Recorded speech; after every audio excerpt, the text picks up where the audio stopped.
And నాకు చాలా కొంచెం ఈరోజు ఒక ధైర్యంతో వెళ్తున్నాను. ప్రతి ఒక్కరూ ఇంటి దగ్గర కూడా ఏ గొడవలు లేకుండా అంత పీస్ఫుల్గా, ఇంటి బయట కూడా గొడవలు లేకుండా పీస్ఫుల్గా ముందుకు తీసుకెళ్తారు. అండ్ నేను కూడా మాట ఇచ్చాను, నా తరపు నుంచి ఏ గొడవ ఉండదు అనేసి. సో ప్రతి ఒక్కరికి, అలాగే దెబ్బ తగిలిన మీడియా మిత్రులకి అందరికీ సారీ చెప్తున్నాను. అలాగే మా అమ్మగారు హాస్పిటల్లో లేరు. మా అమ్మగారు నా ఇంట్లో మా వైఫ్తోనూ నా పాపతోనూ జలపల్లి ఇంట్లోనే ఉన్నారు. ఇప్పుడే ఒక రిపోర్ట్ చూశాను, ఇంటర్వ్యూ. మా అమ్మ హాస్పిటల్లో అడ్మిట్ అయి ఉన్నారని చెప్పారు. దయచేసి నా పాపను వాడారు, నా వైఫ్ పేరు ఇంక్లూడ్ చేశారు, నా పాప పేరు ఇంక్లూడ్ చేశారు. ఇప్పుడు మా అమ్మను అడ్డు పెట్టుకొని హాస్పిటల్లో ఉన్నారని అబద్ధ ప్రచారాలు చేస్తూ అడ్మిట్ అయి ఉన్నారని కన్న తల్లి మీద ఇలా చేయకండి. మీకు దండం పెడతాను. కూర్చొని మాట్లాడుకునేదానికి నేను ఎప్పుడు సిద్ధమే. Thank you.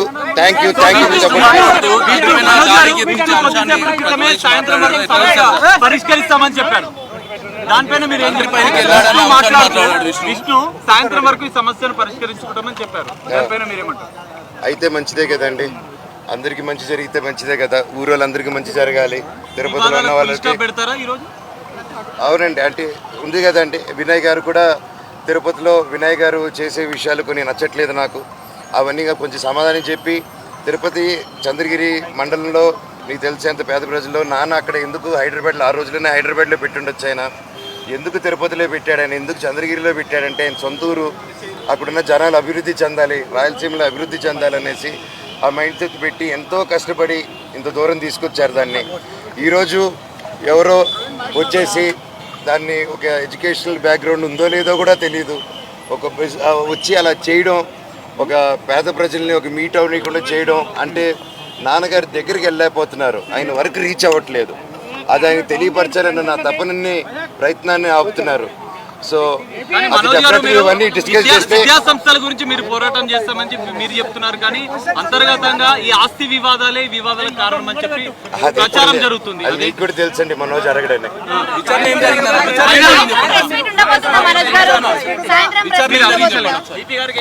తప్పకుండా అండి, కాకపోతే క్రౌడ్ గ్యాదరింగ్ ఉండకూడదు అన్నారు కొద్ది రోజులు. సో అందుకోసమే నేను ఇది ఎలా చేద్దాం, ప్రెస్ మీట్ని ముందుకు రావడమా, రిలీజ్ చేయడమా అనేది ఇంకొంచెం మా లోకల్ పిఎస్ తో అంటే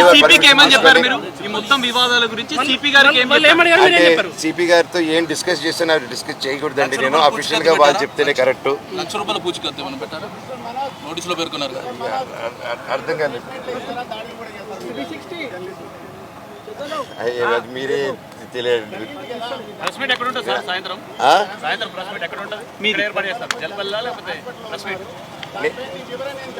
నేను ఇందాక మాట్లాడానండి, ఇప్పుడు మాట్లాడాను, రికార్డ్ అయిందండి. విష్ణు ఆల్రెడీ మాట్లాడారు కదా, తండ్రి పైనకి మనోజ్ వెళ్తున్నాడు, ఇది పద్ధతి కాదన్న అంశాన్ని మాట్లాడారు కదా. సీసీటీవీ ఎక్కడని అడగండి.